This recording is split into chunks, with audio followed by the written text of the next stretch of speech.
Hace más de 10.000 años, el noreste de África era muy diferente de como lo conocemos hoy. Donde actualmente se extienden las inmensas arenas del desierto del Sahara, existían fértiles llanuras, lagos y pastizales. Por aquellos territorios vagaban manadas de antílopes, jirafas, elefantes y búfalos. Los seres humanos vivían en pequeñas tribus, cazaban, pescaban y recolectaban plantas silvestres. Sin embargo, el clima comenzó a cambiar poco a poco. Las lluvias se hicieron cada vez más escasas, los lagos empezaron a secarse y las tierras fértiles se transformaron lentamente en desierto. Año tras año, las personas se vieron obligadas a buscar un lugar donde siempre hubiera agua. Ese lugar fue el río Nilo. El río más largo de África corría de sur a norte, atravesando tierras áridas e inhóspitas. Cada año se desbordaba e inundaba el valle. Cuando las aguas retrocedían, dejaban sobre la tierra una gruesa capa de limo fértil. Ese limo convertía la estrecha franja de tierra junto al río en un verdadero oasis en medio del desierto. Las primeras familias comenzaron a establecerse en las orillas del Nilo. Construían sencillas viviendas de barro y cañas, cultivaban cebada y trigo, criaban cabras, ovejas y ganado vacuno. Los pescadores salían cada día al río, mientras los cazadores obtenían alimento en los pantanos y bosques cercanos. Con el tiempo, los habitantes observaron un fenómeno sorprendente. Cada año el Nilo se desbordaba aproximadamente en la misma época. Comprendieron que, si preparaban los campos antes de la inundación, después de que el agua se retirara, obtendrían cosechas abundantes. Este descubrimiento cambió por completo su forma de vida. Así aparecieron las primeras aldeas. Sus habitantes comenzaron a intercambiar productos. Unos cultivaban cereales, otros fabricaban hermosa cerámica y otros trabajaban la piedra y la madera. Pasaron los siglos, la población aumentó y las aldeas crecieron hasta convertirse en importantes asentamientos. Entre ellas surgieron caminos por los que se transportaban alimentos y toda clase de productos. Poco a poco aparecieron los primeros artesanos que dejaron de dedicarse a la agricultura para consagrarse por completo a sus oficios. Pero la vida seguía siendo difícil. Algunas veces la crecida del Nilo era demasiado débil y los campos se secaban. En otras ocasiones, el río se desbordaba con demasiada fuerza, destruyendo viviendas y arrasando las cosechas. La gente comprendió que solo mediante el trabajo conjunto podrían sobrevivir. Comenzaron entonces a construir los primeros canales para llevar el agua hasta los campos.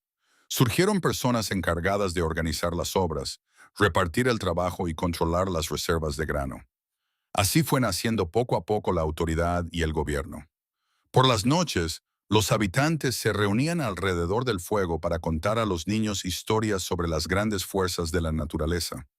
Creían que las inundaciones del Nilo eran gobernadas por poderosos dioses y que el sol renacía cada amanecer gracias a una divinidad celestial. De este modo nacieron las primeras creencias egipcias, que con el tiempo se convertirían en una de las religiones más complejas y fascinantes del mundo antiguo. Los siglos continuaron pasando. Los pequeños asentamientos se unieron para formar comunidades cada vez mayores. Entre ellas floreció el comercio, aunque también surgieron conflictos por el control de las tierras más fértiles y del acceso al agua. En el sur del Valle del Nilo comenzó a formarse un reino, mientras que en el norte surgía otro.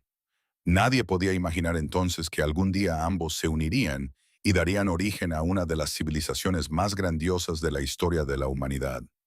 Así, entre las crecidas anuales del gran río, el duro trabajo de los agricultores y la esperanza de obtener buenas cosechas, comenzó la historia del antiguo Egipto, un reino que miles de años después seguiría maravillando al mundo con sus pirámides, sus templos, sus enigmáticos faraones y los numerosos misterios que aún hoy permanecen sin resolver. Habían transcurrido muchos siglos desde que los primeros pobladores se establecieron a orillas del Nilo. Las pequeñas aldeas se transformaron en grandes poblados y, más tarde, en auténticas ciudades. La vida se volvió cada vez más compleja. Los agricultores obtenían abundantes cosechas, los artesanos fabricaban hermosas vasijas, herramientas de cobre y joyas, mientras que los comerciantes recorrían largas distancias navegando por el río. Sin embargo, Egipto aún no era un solo país. El propio Nilo parecía dividir la tierra en dos mundos. En el sur, donde el río atravesaba un estrecho valle rodeado de altas montañas, surgió el Alto Egipto. En el norte, donde el Nilo se dividía en numerosos brazos formando una inmensa y fértil delta, se encontraba el Bajo Egipto.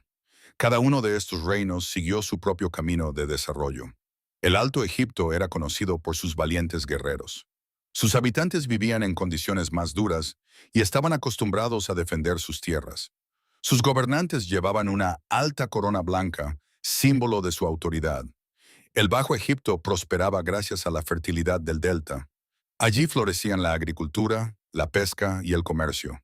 Sus reyes llevaban una corona roja con una característica prolongación en la parte posterior. Ambos reinos rendían culto a numerosos dioses, aunque cada uno tenía sus propias divinidades protectoras.